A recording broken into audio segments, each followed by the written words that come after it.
What would you do if the man who broke your heart, the man who left you with nothing but tears and scars, suddenly invited you to celebrate his new love? Some wounds never heal, until fate brings the past face to face with the truth. The rain had been falling all afternoon in Lagos, washing over the tin rooftops and red clay roads. Inside a small but tidy tailoring shop, Amara, a woman in her mid-30s, sat behind her sewing machine, her fingers moving mechanically over a piece of fabric. Her eyes looked calm, but deep inside, her soul trembled every time thunder struck. It had been 15 years since she last saw him, the man who had shattered her heart and left her to fend for herself and their unborn child. His name was Desmond, once her lover, her protector, and her promise of forever. Back then, Amara had been a bright young student, full of dreams. Desmond had been ambitious too, a hustler who swore that one day he would become rich and take her to the ends of the earth. But greed, as always, has its own language. When Desmond met Vanessa, the daughter of a wealthy businessman, he made a choice, a cruel one. He left Amara, pregnant and desperate, for a future lined with gold. Amara had begged him, crying, "Desmond, please, I need you. You said we'd build together." He had only looked away and said, "You're a burden, Amara. I can't build with someone who has nothing." Those words had burned into her memory like fire. She had given birth alone. She had raised her son, David, with nothing but strength and prayers. And somehow, through sweat, tears, and endless nights of struggle, she had built something, a small tailoring brand that clothed brides and celebrities. She wasn't rich, but she was respected. Then came the day that would reopen every wound she thought had healed. A boy in a crisp suit entered her shop, holding an elegant golden envelope. "Madam Amara?" he asked politely. "Yes," she replied, looking up from her sewing machine. He handed her the envelope and smiled. "You're invited to the wedding of Mr. Desmond Okafor and Miss Vanessa Cole." Her hands froze. The envelope slipped from her grasp and fell to the floor, landing softly like a feather, but in Amara's heart, it felt like a stone dropped into deep water. 15 years. 15 years of pain. 15 years of silence. 15 years of raising the son of a man who had never looked back. And now, an invitation. Her assistant, Ngozi, noticed the color drain from her face. "Auntie Amara, are you okay?" She forced a weak smile. "Yes, I'm fine. It's just old memories knocking at the wrong door."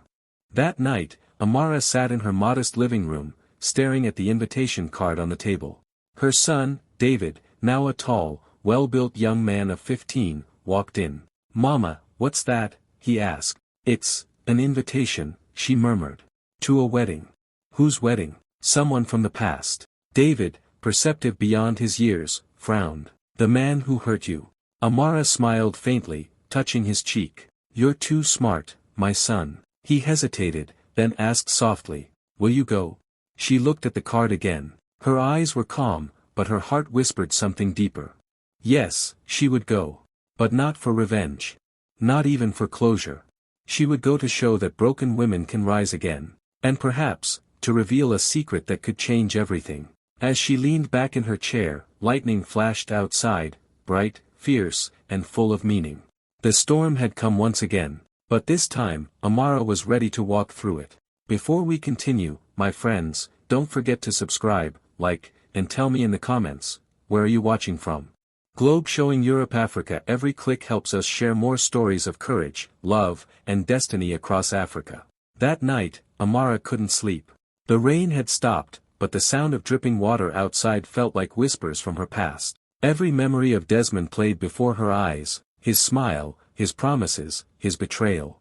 But above them all stood David's face, the boy who had given her reason to live when the world turned its back. She stood by her window, staring at the night sky. "Lord, I don't seek revenge," she whispered. "But if this moment has come after 15 years, then let your will be done." The next morning, Amara walked to the market, her step strong and deliberate. Everyone greeted her with respect. "Madam Amara, good morning," they called. She smiled gently, her calmness hiding a storm within. In a small boutique near Balagan Market, she picked out a gown, elegant but simple. The fabric shimmered faintly under the sunlight. She touched it, remembering her early days as a tailor, cutting scraps to sew for others. "I'll make my own dress," she decided. "The kind a queen would wear." Her assistant, Ngozi, gasped. "Auntie, you're going to that wedding?" "Yes, Ngozi. But I'm not going as the woman he left. I'm going as the woman I became. At home, David found her working late at night. Mama, you're still awake. I'm preparing something special. David sat beside her, curious. You're really going to face him? Amara smiled faintly. David, when people hurt you, it's not always to destroy you. Sometimes, they're just showing you who you must never become. He nodded, admiring her strength. If I were him, I'd regret ever letting you go. She laughed softly, the sound mixed with sadness. Regret is a gift some hearts don't deserve. They sat in silence for a moment. The sound of the sewing machine filled the room, whir, like a heartbeat echoing through time. When the gown was done, it was breathtaking. A rich emerald green color that shimmered like hope after rain. Amara tried it on and looked in the mirror. For the first time in years, she didn't see pain. She saw power. She saw a woman who had rebuilt herself from ashes. The day of the wedding arrived. Desmond's wedding was the talk of the city, a grand event held at a luxury hotel overlooking the sea. The car park glimmered with expensive cars, guests in designer clothes filled the halls, laughing, posing for photos, sipping champagne. Inside, Desmond stood proudly beside his bride, Vanessa, who still looked as flawless and proud as she did years ago. Desmond's face had grown harder, marked by success, and something else. Emptiness. The music played softly, and the pastor's voice echoed through the hall. Everything was perfect. Until a hush fell over the crowd. All heads turned toward the entrance. There she stood, Amara, in her emerald gown, her head held high, her eyes calm and unreadable. Desmond's smile froze. Vanessa blinked, recognizing her instantly. The air in the hall seemed to thicken as whispers spread like wildfire. That's Desmond's ex. She looks like royalty. Amara walked gracefully through the crowd, every step deliberate. Her presence silenced the music, dimmed the laughter. David followed a few steps behind, dressed neatly in a black suit. His resemblance to Desmond was unmistakable. Desmond's heart raced. He stared at the young man, confusion spreading over his face. Vanessa whispered. Desmond, who is that boy? He didn't answer. He couldn't. Amara stopped a few feet from the altar, looked at Desmond, and smiled, calm, elegant, untouchable. Congratulations, Mr. Okafor, she said softly, loud enough for everyone to hear. It seems life has finally given you everything you wanted. Desmond tried to find his words. Amara, I didn't know you would. She raised her hand slightly, stopping him. You didn't know a lot of things, Desmond. The room fell completely silent. All eyes were fixed on them. Amara's gaze shifted to the crowd, then back to Desmond. Her lips curved slightly as she said. 15 years ago, you left me broken and pregnant. You said I would never become anything. But today, I stand here not as the woman you abandoned, but as the woman your company calls their biggest investor. Gasps filled the room. Desmond's face turned pale. The wedding hall fell into stunned silence. The guests, once laughing and dancing, were now frozen, eyes wide, mouths half open. Desmond's fingers trembled as he tried to steady his champagne glass. A droplet slipped from the rim, falling soundlessly onto the marble floor. What did you say? He stammered. You're our investor. Amara's lips curved into the calmest smile.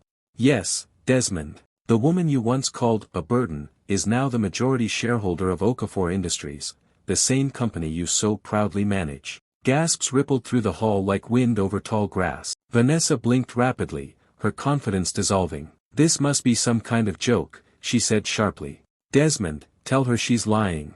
But Desmond couldn't speak. His throat was dry, his mind spinning through 15 years of choices, all the corners he cut, all the people he stepped on to get ahead.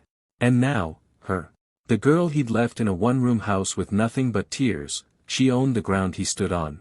Amara turned slightly toward the guests, her voice steady, graceful, but with quiet authority. 15 years ago, I was a seamstress sewing clothes for the wives of the rich.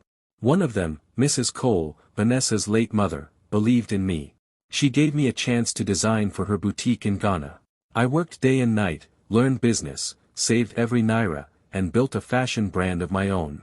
When Mrs. Cole passed away, I bought shares in her husband's textile company. Step by step, I grew. Until, one day, I saw your company struggling to stay afloat. I invested, anonymously. She paused, her gaze piercing Desmond's. So yes, Desmond, for years, while you were building your image as a successful man, I was the silent force funding your empire. The crowd murmured in disbelief. Desmond's hands shook. Why didn't you tell me? Amara's eyes softened, but her tone held strength. Because you never asked how I survived. You were too busy proving I was worthless. The word struck him like thunder. Vanessa stepped forward, her pride unraveling. You can't just walk in here and ruin our day. Amara turned to her, calm as still water. I didn't come to ruin anything. I came because I received an invitation. And sometimes, it's important for ghosts to attend the funerals of their pain. Her sentence echoed through the hall. The guests shifted uncomfortably, torn between sympathy and awe. David, standing tall beside his mother, finally spoke, his voice steady, his eyes locked on Desmond. You don't recognize me, do you? Desmond looked closer, his heart pounding. The boy's features, his eyes, his jawline, mirrored his own younger face. You're my son, he whispered. David's jaw tightened. You were supposed to be. But I grew up with no father, only stories of a man who traded love for money. Desmond staggered back slightly, guilt rushing over him like a wave. The murmurs in the hall grew louder, people whispering about betrayal, karma, and destiny. Amara turned to her son. David, we're done here. Let's go. But as they turned to leave, a voice from behind called out, trembling. Amara, wait. Desmond stepped down from the altar, his face pale, his eyes full of regret. I was young. I was foolish. I thought love couldn't feed me. But I see now, wealth means nothing without peace. Please, give me a chance to explain. Amara faced him, her expression unreadable. Explain what? That you abandoned a woman who believed in you. That you replaced love with luxury. You've had 15 years to explain, Desmond. He swallowed hard, his eyes moist. I'm sorry, Amara. She shook her head slowly. Some apologies are meant for heaven, not for the ears of those you hurt. Then she smiled faintly. But you know what? I forgive you, not because you deserve it, but because I refuse to carry your mistakes any longer. Her words were quiet, yet they hit harder than any scream could. The guests watched as Amara and David walked toward the exit. The music had stopped. The air felt heavy, sacred, like something eternal had just been spoken. Desmond stood frozen, watching the woman he had broken walk away, not in pain, but in power. Vanessa turned to him with anger. You told me she was nothing. He whispered, voice shaking. She was everything. And for the first time in years, the great Desmond Okafor felt small, not because he lost wealth, but because he had finally realized what true richness meant. The days that followed were heavy for Desmond, heavier than any debt, heavier than any silence. The wedding that was supposed to crown his success became the scandal of the city. Guests whispered, newspapers buzzed, and business partners quietly withdrew. The story spread like wildfire across Lagos. The tycoon who divorced love and lost everything to karma. At first, Desmond tried to hold on to his pride. He blamed his staff, his accountant, anyone but himself. But each night, when the lights went out, the truth came knocking like a ghost he couldn't silence. He saw Amara's face everywhere, in the empty chair beside him, in the mirror while he shaved, in the quiet spaces where her laughter once lived. Vanessa, humiliated and furious, packed her bags within a week. You've embarrassed me before the whole city, she shouted. Do you know how it feels to be laughed at in my mother's old circle? Desmond tried to speak, but she cut him off. You told me she was nothing. But she owns everything. You're finished, Desmond, and I won't go down with you. The slam of the door echoed through the mansion, and for the first time in years, the mighty businessman was truly alone. His once bustling company began to crumble. Investors pulled out quietly. Contracts were cancelled. The same board members who once praised him now avoided his calls. He tried to reach out to Amara, emails, letters, even flowers, but she never replied. And yet, despite all his failures, she never sought revenge. Instead, she did something unexpected. One cold morning, Desmond arrived at his office to find a legal document on his desk, stamped and sealed. He opened it, hands trembling. It was from Arya Holdings, Amara's company. A note was attached. I am withdrawing my investment from Okafor Industries. Consider this the end of our shared story. Amara. It wasn't bitter. It wasn't cruel. It was simply, final. Desmond's knees went weak. He sank into his chair and stared at the paper until his tears blurred the ink. That night, he drove through the quiet streets of the city, the same streets where, years ago, he and Amara had walked hand in hand, dreaming of a future together. He passed the small tailor shop where she once worked. The lights were off now, but a new sign hung above it. Amara's Foundation for Women in Need. He stopped the car. Through the glass, he could see women sewing, smiling, learning. A picture of Amara hung on the wall, her in a bright African gown, radiant, powerful, peaceful. Desmond's chest ached. He realized she hadn't just rebuilt her life, she had rebuilt others' lives too. He whispered softly, "You always had the heart I never deserved." Weeks turned into months. Desmond's mansion was sold to cover debts. He moved into a modest apartment near the outskirts of town.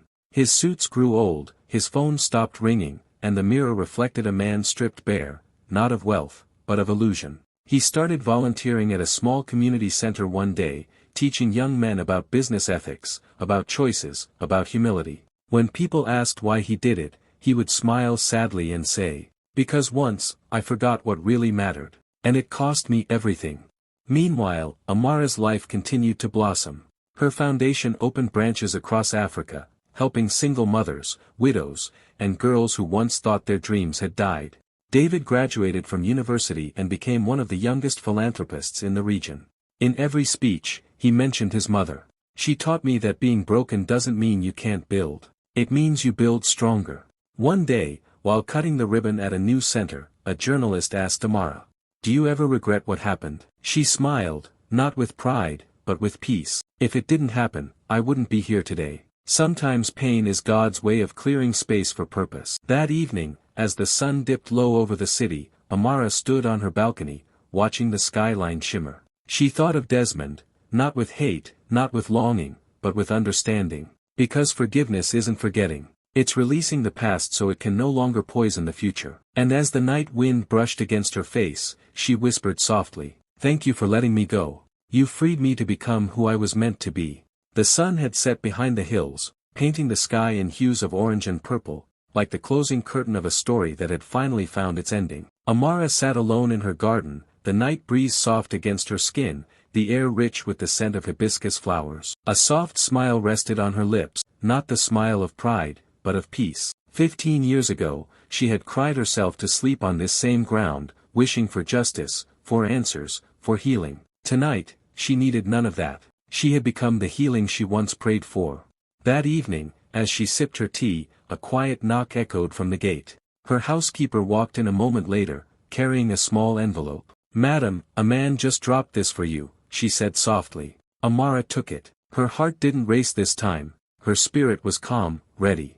Inside the envelope was a single letter, handwritten in a trembling script she once knew by heart. "Amara, I know I have no right to speak your name, but I must. I have spent years trying to erase the man I was, the man who hurt you. I lost everything I thought mattered, money, status, even my pride. But losing those things showed me what I should have valued most. You were my home, Amara. And I set fire to it with my own hands. I don't expect forgiveness. I just want you to know. I finally understand. Desmond." Amara read it slowly, her eyes glistening in the candlelight. Not from pain, but from gratitude. She whispered softly, "And that's enough." Later that night, she placed the letter in a wooden box where she kept her son's baby clothes, her old sewing needles, and the first piece of fabric she ever stitched. It wasn't just a box of memories. It was a box of beginnings, proof that broken stories can still birth beautiful endings. A few weeks later, she stood on a grand stage at a women's empowerment summit, her story now known across the continent. Cameras flashed, reporters leaned in, and the audience waited. She smiled gently and began. "There was a time I thought pain was the enemy. But I learned that pain can be a teacher. It teaches you who you are when the world walks away. It teaches you what you can build when no one believes in you. I was abandoned once, but I found strength in the silence. I was broken, but the cracks let the light in. Today, I don't stand here as a victim. I stand here as a woman reborn." The hall erupted in applause. Some women cried, some whispered prayers, but every single one of them felt her words deep in their bones. After the event, as Amara stepped off stage, David met her with a proud smile. "Mama, you did it," he said. "No, we did," she replied, hugging him tightly. "And we'll keep doing it, for every woman who still thinks she can't rise again." The camera panned to the mother and son, their silhouettes framed by the golden lights behind them, a symbol of victory, not revenge. Because true victory isn't proving your worth to the world. It's knowing your worth even when the world refuses to see it. Sometimes, the people who hurt us the most are the ones who awaken the strength we never knew we had. Forgiveness doesn't mean forgetting, it means choosing peace over poison, purpose over pain. And for Amara, that choice made her an unbreakable queen. If this story touched your heart, don't leave just yet. Tell us in the comments, where are you watching from? Globe showing Europe, Africa. Like, share, and subscribe to African Heart Tales, where stories of pain turn into power, and every heartbreak leads to hope. Yellow Heart. Your support keeps these tales alive.